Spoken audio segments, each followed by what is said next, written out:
Hello အားလုံးပဲမင်္ဂလာပါ TTF Fashion and Design မှာကြိုဆိုပါရစေဒီနေ့မှာတော့ကျွန်မကလွယ်ကူစွာနဲ့ချုပ်နိုင်တဲ့ချစ်စရာကောင်းတဲ့အိတ်လာခြုံနည်းလေးချုပ်ပြမှာပဲဖြစ်ပါတယ်ရှင်အိတ်လေးချုပ်တော့မယ်ဆိုလို့ရှိရင်ညှက်ထားရမယ့်အစာလေးတွေကတော့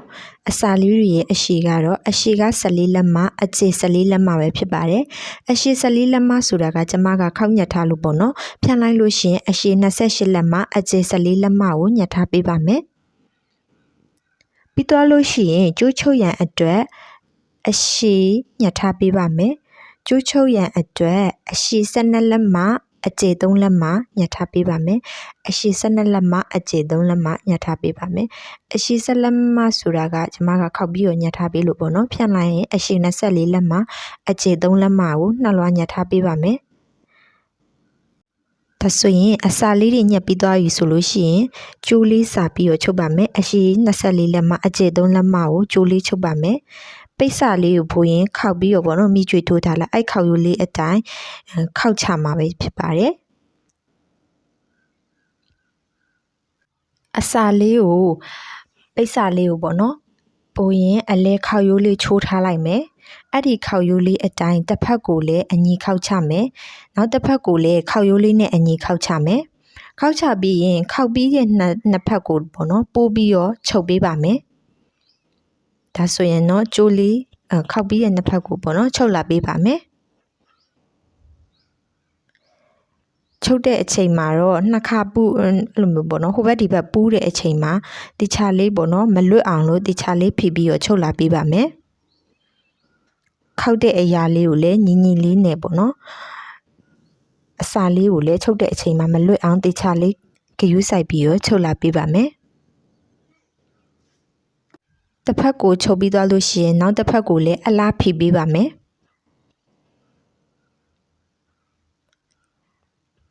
နောက်တစ်ဖက်ကိုလည်းအလားဖိပေးပါမယ်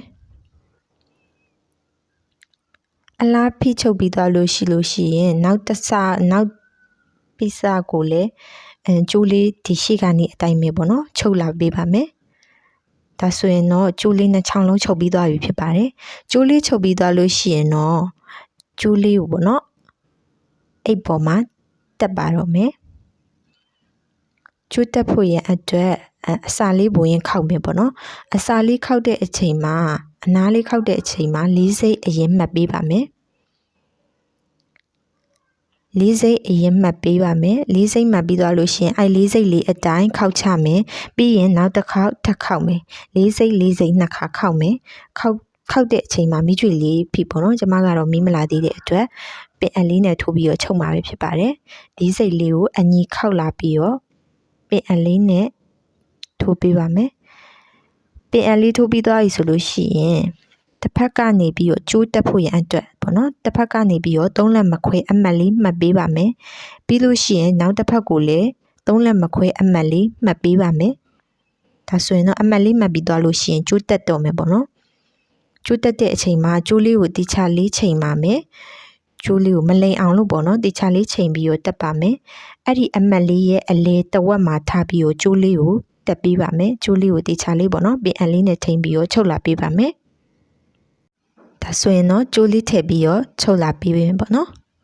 ကျိုးလေးထည့်ပြီးတော့တိချလေးကျိုးလေးနေရာကိုပေါ့နော်တိချလေးအတိကထားပြီးတော့ချုပ်လာပေးပါမယ်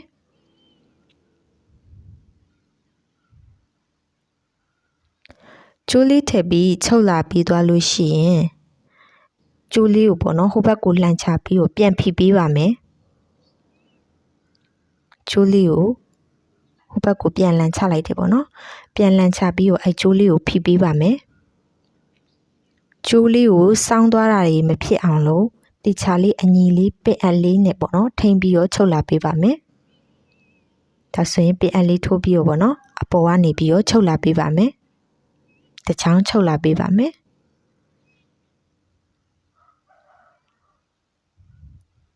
ဒါဆိုလို့ရှိရင်အပြင်လဲတက်ရလေးနဲ့အတွင်းလဲတက်ရလေးပေါ့နော်ဒါဆိုရင်ကျိုးလေးတက်ပြီးသွားပါပြီ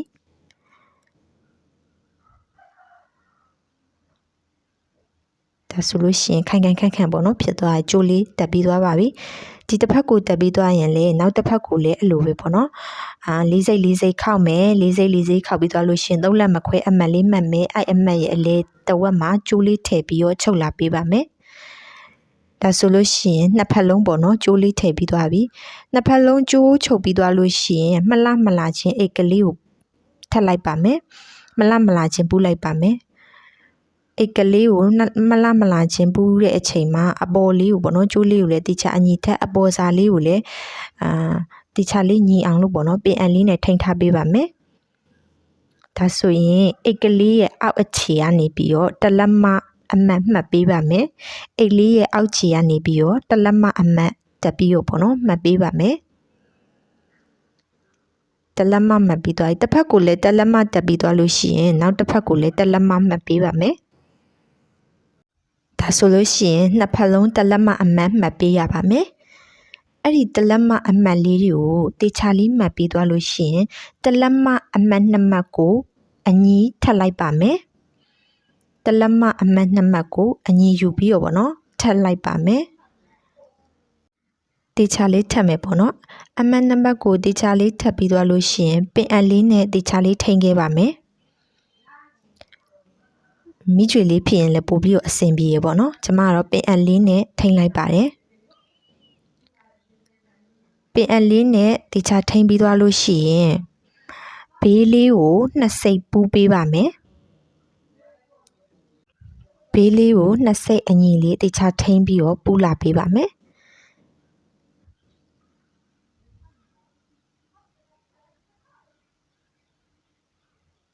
တစ်ဖက်ကိုပူပြီးသွားလို့ရှိရင်နောက်တစ်ဖက်ကိုလည်းနှစ်စိတ်ချုပ်ပေးပါမယ်ဒါဆိုရင်နောက်တစ်ဖက်ကိုလည်းနှစ်စိတ်ချုပ်လာပေးပါမယ်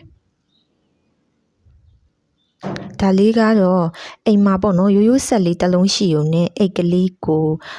အဆဆိုလို့ရှိရင်လည်းတိတ်ပြီးတော့မကုန်ဘူးပေါ့နော်တထောင်တွားပဲကုန်တယ်ပေါ့နော်အစာလေးတထောင်တွားပဲကုန်တယ်ကိုလိုချင်တဲ့အစာလေးဆိုလို့ရှိရင်အိမ်မှာ7လုံးရှိုံနဲ့ချုပ်လို့ရတယ်ပေါ့နော်အရန်အဆင်ပြေပါတယ်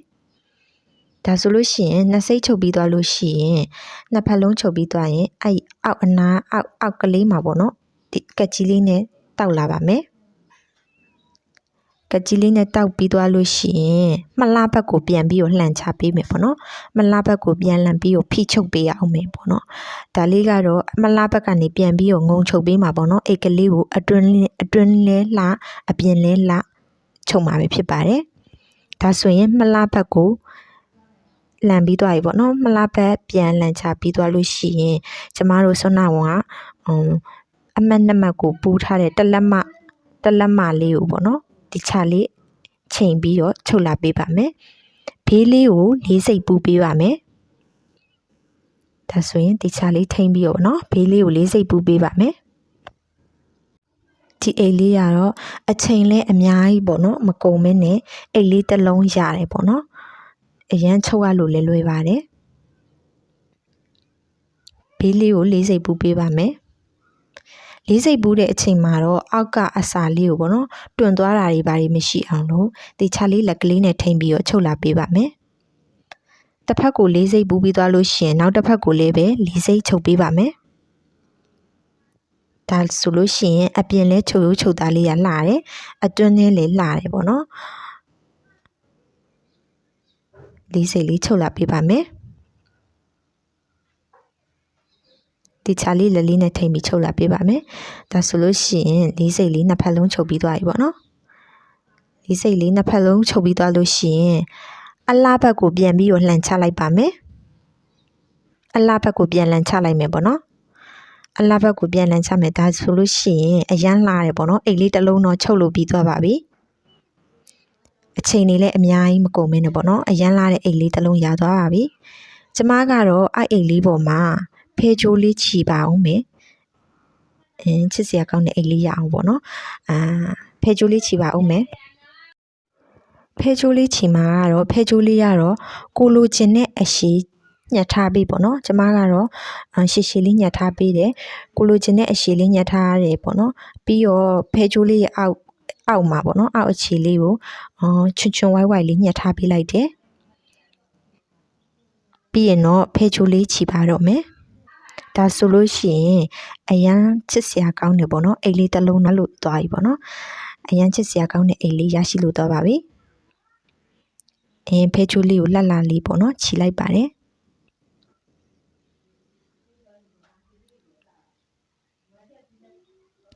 ဟုတ်ကဲ့ပါဒါဆိုအိတ်လေးတစ်လုံးတော့ရသွားပြီပေါ့နော်အဆုံးထိကြည့်ရှုပေးတဲ့အတွက်ကျေးဇူးတင်ပါတယ်ရှင်